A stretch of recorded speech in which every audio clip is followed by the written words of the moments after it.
रिलायंस का एक नारा हुआ करता था, कर लो दुनिया मुट्ठी में, और कमाल देखिए कि रिलायंस ने दुनिया घूमने वाले बहरूपियों को ही मुट्ठी में कर रखा है। सुप्रीम कोर्ट द्वारा तीनों कृषि कानून के अमल पर रोक लगाना एक फिक्स्ड मैच की तरह है। सुप्रीम कोर्ट ने आंदोलन को कमजोर करने के लिए ये सीटिंग वाला मैच खेला है। मोदी जी, ये लड़ाई अदालतों में दिए तर्कों की नहीं, ये लड़ाई कानूनी पेचीदगियों की नहीं, ये लड़ाई अगली फसल और अगली नस्ल की है। ये लड़ाई जिंदा रहने के अधिकार की है। ये लड़ाई खेत खलियान रोटी रोजगार की है। आपकी कमेटी से किसानों को सुकून नहीं है।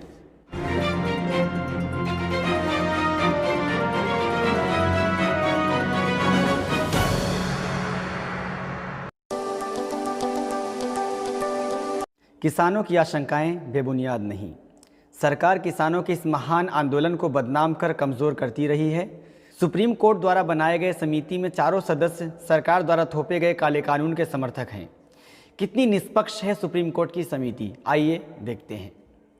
आखिर वो कौन सी वजह है जिनके रहते इस समिति की निष्पक्षता पर किसानों को भरोसा नहीं हो पा रहा है। नंबर 1, भूपेंद्र सिंह मान भारतीय किसान यूनियन के राष्ट्रीय अध्यक्ष हैं। 1990 से 1995 तक राज्यसभा सदस्य भी रहे हैं। अखिल भारतीय किसान संघर्ष समन्वय समिति की अगुवाई में जब देश के किसान कृषि कानूनों की वापसी के लिए संघर्ष कर रहे थे, तब 14 दिसंबर 2020 को भूपेंद्र सिंह मान की अध्यक्षता में अखिल भारतीय किसान समन्वय समिति ने केंद्रीय कृषि मंत्री नरेंद्र सिंह तोमर को काले कानून के समर्थन में पत्र सौंपा था। सुप्रीम कोर्ट की फजीहत और अपने खिलाफ उठती आवाज़ों को देखते हुए इन्होंने अपना नाम फिलहाल वापस ले लिया है।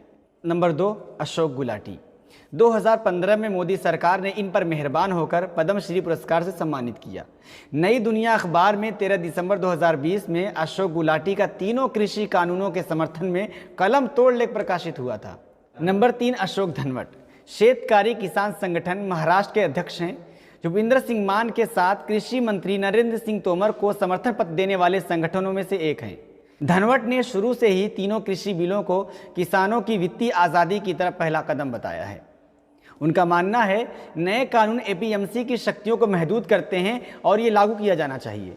नंबर 4, प्रमोद जोशी दिसंबर 2020 में प्रमोद जोशी ने फाइनेंशियल एक्सप्रेस में अरविंद पढ़ी के साथ एक लेख लिखा था, जिसमें जोशी ने किसानों को समर्थन देने वालों को संबोधित करते हुए लिखा कि उनकी मांगें समर्थन के काबिल ही नहीं है। ये कॉरपोरेट के जोरदार समर्थक बताए जाते हैं। 8 नवंबर 2017 को हैदराबाद में आयोजित एक कॉन्फ्रेंस में किसानों की आय दोगुना करने की बात का दावा करते हुए सरकार को कॉरपोरेट के हक में कृषि सुधार करने की वकालत कर चुके हैं।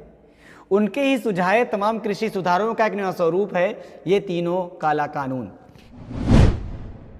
ऐसे में इस समिति पर आंदोलन कर रहे किसान कैसे भरोसा करें?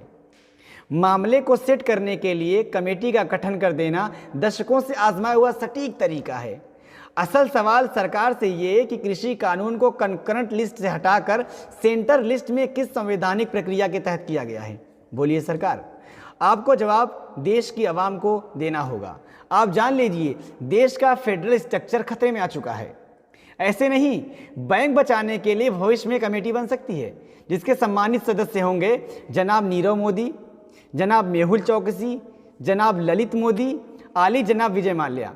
पहले गोदी मीडिया ही था, अब गोदी कमेटी देखिए। रिलायंस का एक नारा हुआ करता था, कर लो दुनिया मुट्ठी में, और कमाल देखिए कि रिलायंस ने दुनिया घूमने वाले बहरूपियों को ही मुट्ठी में कर रखा है। मुझे तो डर है कहीं महिला सुरक्षा के लिए कमेटी बने तो उसमें आसाराम, राम रहीम, चिन्मयानंद और कुलदीप सेंगर को सदस्य न बना दें। सुप्रीम कोर्ट द्वारा तीनों कृषि कानून के अमल पर रोक लगाना एक फिक्स्ड मैच की तरह है, क्योंकि जो कमेटी सुप्रीम कोर्ट ने बनाई है उसमें केवल कृषि कानूनों का समर्थन करने वाले लोग हैं।